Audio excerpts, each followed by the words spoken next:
May mga lalaking nakakalimutan agad, pero may iilan na kahit wala na, hindi mo pa rin makakalimutan. Anong pinagkaiba nila? Chapter 1. Kontrol sa emosyon. Napansin mo na ba kung paanong ang ibang lalaki ay parang madaling mawala sa alaala habang ang iba naman ay nag-iiwan ng marka na hindi kumukupas? Hindi ito tungkol sa itsura. Hindi rin ito tungkol sa pagiging nakakatawa. Nasa kung paano mo siya pinaparamdam. Karamihan sa mga lalaki ay nabubuhay sa reaksyon. Kapag nasaktan, nagagalit. Kapag tinanggihan, lumalaban o sumusuko. Kapag nainsulto, pinipilit patunayan ng sarili. Pero ang isang stoic na lalaki, iba. Hindi siya agad kumikilos. Humihinga muna siya. Nag-oobserba. At saka siya tumutugon. Maingat, kalmado, kontrolado. Isipin mo ito. Sinubok ka. May sinabi siyang masakit, parang hinahamon ka. Ang karamihan, sasagot agad, tataas ang boses, makikipagtalo. Pero ikaw, ngumiti ka lang ng bahagya. Sasabihin mo, maiintindihan ko, at magpapatuloy ka. Ang ganong katahimikan ay may bigat.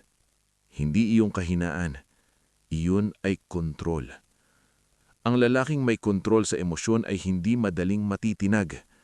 At kapag naramdaman ng isang babae na kalmado ka kahit magulo ang sitwasyon, doon siya nakakaramdam ng seguridad. Dahil ang totoo, ang kontrol sa emosyon ay kapayapaan. At ang kapayapaang iyon ay hindi madaling makalimutan. Chapter 2. Pakikinig na may presensya. Sa mundong mayon, lahat gustong magsalita, lahat gustong marinig, pero kakaunti ang marunong makinig. Ang stoic na lalaki ay hindi nakikipag-unahan sa ingay. Nakikinig siya, hindi lang sa salita, kundi sa kahulugan. Kapag nagsasalita ang babae, hindi siya naghihintay lang ng pagkakataon para sumagot. Hindi siya nag-iisip ng susunod na sasabihin.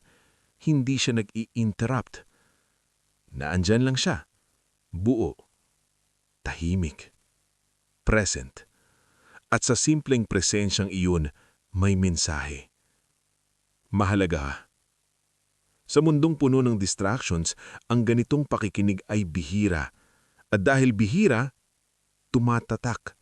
Kapag naramdaman ng isang babae na tunay siyang naiintindihan, doon nabubuo ang koneksyon. Hindi sa dami ng salita, kundi sa lalim ng pakikinig. Doon nagsisimula ang tunay na bond. Hindi sa pagsasalita, kundi sa katahimikan na may kahulugan. Chapter 3. Kakayahang umalis ng may kapayapaan. Sa pagtatapos, lumalabas ang tunay na pagkatao ng isang lalaki. Kapag tinanggihan, karamihan ay nagmamakawa, nagagalit o naghahabol ng paliwanag. Pero ang stoic na lalaki, iba. Kapag tapos na, tinatanggap niya yun. Simple lang. I wish you well. Walang drama, walang galit, walang habol. Aalis siya.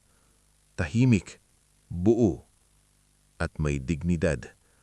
At doon nagsisimula ang epekto. Dahil inaasahan ng gulo, pero kapayapaan ang nakita. Inaasahan ng emosyon, pero kontrol ang naranasan.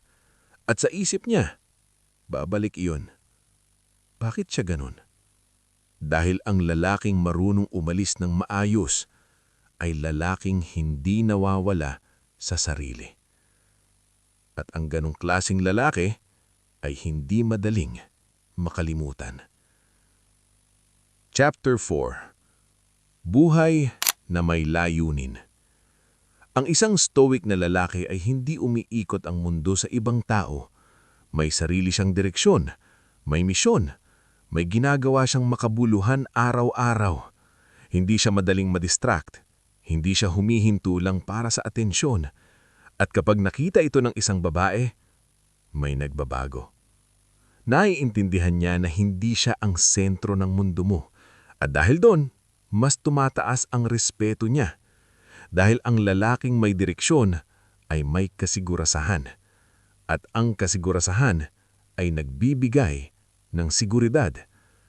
Kapag alam niyang hindi kanya kayang iligaw sa landas mo, mas nagiging kaaakit-akit ka dahil nakikita niyang buo na ang buhay mo.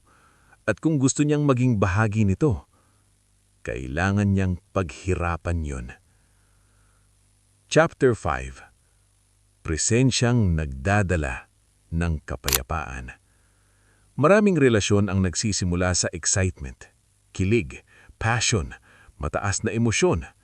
Pero madalas, doon din sila nasisira. Ang stoic na lalaki ay hindi nagdadala ng gulo, nagdadala ng kapayapaan. Ang presensya niya ay parang pahinga, parang malalim na paghinga matapos ng mahabang araw. Kapag kasama siya, kalmado ka. Hindi ka kinakabahan, hindi ka napapagod. At doon nagiging espesyal ang koneksyon dahil ang kapayapaan ay bihira. At kapag may nagbigay ito sa iyo, hindi mo ito makakalimutan. Hindi dahil sa saya, kundi sa katahimikan. Chapter 6. Tahimik na pagpapatawad. Ang pagpapatawad ay hindi kahinaan. Ito ay lakas. Kapag nagpatawad ka, hindi ibig sabihin na okay lang ang nangyari. Ibig sabihin, pinipili mong palayain ang sarili mo. Ang stoic na lalaki ay hindi naghihiganti. Hindi siya kumakapit sa galit dahil alam niya na ang galit ay lason na siya rin ang umiinom. Hinahayaan niyang ang oras ang magpakita ng katotohanan. At kapag nakita ng isang babae na nakamove on ka ng walang bitterness, may nararamdaman siya. Respeto. Dahil hindi lahat kayang gawin iyon. Sa huli, ang hindi makakalimutang lalaki ay hindi ang pinakamaingay. Siya ang tahimik na matatag. Kalmado sa gitna ng gulo. At hindi nawawala sa sarili lalang para manalo sa iba. At kapag lumipas na ang lahat, mga mensaheng nabura, emosyon na humupa, ikaw pa rin ang maaalala niya. Dahil pinili mo ang kapayapaan kaysa pride, layunin kaysa atensyon, at kontrol kaysa reaksyon.